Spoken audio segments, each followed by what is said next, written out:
Before we talk about the 1980s, I do want to talk a little bit about the 1970s. The 1970s was a great decade for black music, and especially for black women. Diana Ross left the Supremes in 1969 to start her solo career, and she had multiple Billboard hits. We also had Chaka Khan, who was in the funk band Rufus in 1972. She had multiple Grammy Awards. When it came to disco, we had Donna Summer, who had a huge hit at the end of the 1970s, Last Dance. And we also had Gloria Gaynor, who created her song I Will Survive. We had R&B artists who made it to the mainstream charts, such as Roberta Flack and Minnie Riperton. We also had a folk singer and songwriter that was a black woman named Phoebe Snow, who entered the music scene in 1974 with her debut album, Phoebe Snow. Her album rose to number 4 on the top Billboard charts. Black musicians as a whole received mainstream success in the 1970s. However, there was still a musical divide that started to take place in the 1970s. Like I said in my Little Kim video, music segregation was a thing. And in the 1970s, many white listeners were tuned in to country music, stadium rock, soft rock, glam rock, heavy metal, and punk rock. However, during the late 1970s, we no longer had a Republican president who was not fond of the blacks and hippies. We had Jimmy Carter, who worked at helping people of color. So this brings me to the story of Steve Dahl. He was a DJ at Chicago's WDAI, the city's longtime rock station.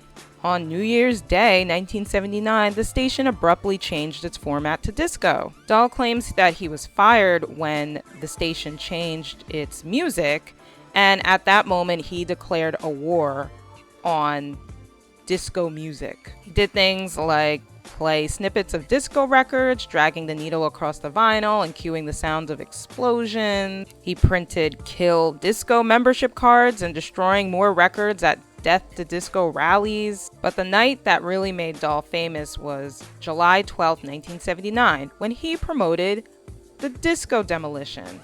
This took place at Chicago's Comiskey Park.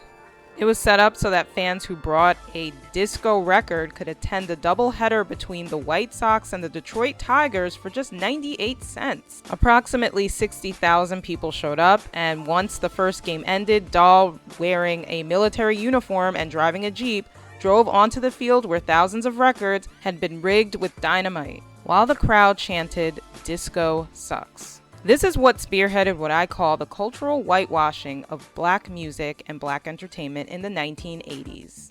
Today, this type of behavior is seen as far right, but back then there was a lot of babying and coddling that came with addressing this behavior. After this event, disco was suddenly seen as a bad word, and the record industry reacted quickly. In just over 8 weeks, the number of disco songs on the Billboard Top 10 went from 6 to 0.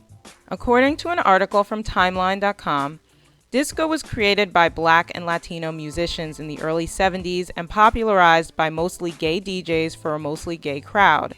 If you want to learn more about the death of disco and how blacks and black entertainers went through the 1970s, please make sure you follow Intellectual. I will have her information in the description of this video.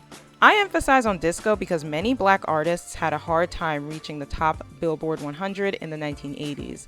The 1980s was a decade of wealth, yuppies, and the American dream for white heteronormative families. Reagan was president, capitalism was seen as the dream, the ideal, and many white people felt comfortable during this decade. Meanwhile, black people were portrayed as crack addicts and drug dealers. And something I do want to specify before going forward is that whenever something affects the black population, black women tend to get the rougher end of the stick because misogynoir. And for those who don't understand what misogynoir is, it is racism and sexism together. And while black artists did not just do disco, I do feel that the death of disco and these riots and the push against disco really influenced how the mainstream audience took in black music as a whole. And this affected black musicians, R&B music, anything that was, or soul music, I should say, anything that stemmed from black pop culture was just not in at the time when the 80s was transitioning into a new style, sound, and just decade as a whole. Now, during the very early 80s, I would say from like 1980 to 83, we did have the popularity of 80s funk, where artists included electronics into like funk music and R&B based music. By the mid 80s, Motown was losing a lot of money, and it was really hard for a lot of the black artists to transition their sound into what the mainstream sound was in the 80s. Most black artists had to include synth pop or rock elements in their music. This would potentially allow them to be visible in mainstream pop music, and potentially is a big word here. MTV first aired in 1981, and MTV pretty much had a race problem because they did not want to scare suburban white kids. Don't believe me? They said this to David Bowie himself during an interview. Watched MTV over the last few months, that it's a solid enterprise, and it's got a lot going for it. I'm just floored by the fact that there's so few black artists featured on it. Why is that? I think that we're trying to move in that direction. We want to play artists that seem to be doing music that fits into what we want to play for MTV. The company is thinking in terms of narrow casting. That's evident. It's evident in the fact that the only few black artists that one does see are on about 2:30 in the morning or to around 6. Very few are featured predominantly during the day. No. A lot of black artists making very good videos that I'm surprised aren't used on MTV. Well, of course, also we have to try and do what we think not only New York and Los Angeles will appreciate, but also Poughkeepsie or Midwest. Pick some town in the Midwest that will be scared to death by Prince, which we're playing, or a string of other black faces and black music. Very interesting, isn't that? This is when the polarization of music thickened even more. BET first aired in 1983, where they aired block programming and a block for music videos. So this was life for black artists and black women. But these videos did not usually cross over to mainstream pop stations, and this would include the newly formed MTV Music television station. Michael Jackson was one of the only black artists that MTV played, and this was due to the success of Billie Jean in 1983. But people understood something was going on, and allegations of racism were made. MTV executives have denied that racism was at the root of the network's Blackout, saying that black artists received little airplay because their music didn't fit the channel's rock-based format. Some of the black women singers in the 1980s included Sheila E., Vanity, Grace Jones, Climax, Karen White, Sade, Tina Turner, Patricia Rushen, Cheryl, Shaka Khan, Angela Bofill, Regina Bell, Jodie Waitley, Pebbles, Stephanie Mills, Anita Baker, and of course Whitney Houston and Janet Jackson. The two became household names after their hits crossed over to mainstream pop. Not all of the women went to pop or did pop music, but they would have at least one pop-like song during their era.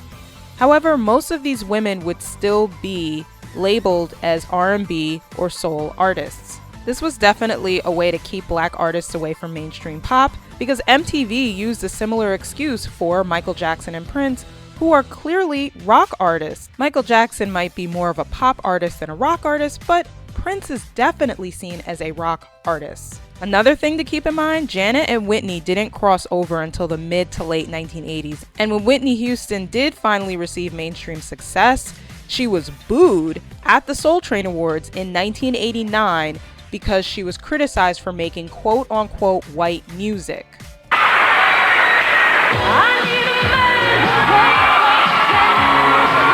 Whitney Houston, I want to dance with somebody.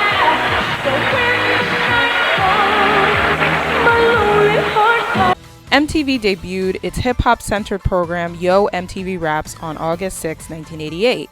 This was due to the growing popularity of hip-hop music, which also became very popular to the mainstream audience. But hip-hop at this time was mainly a larger success for black men.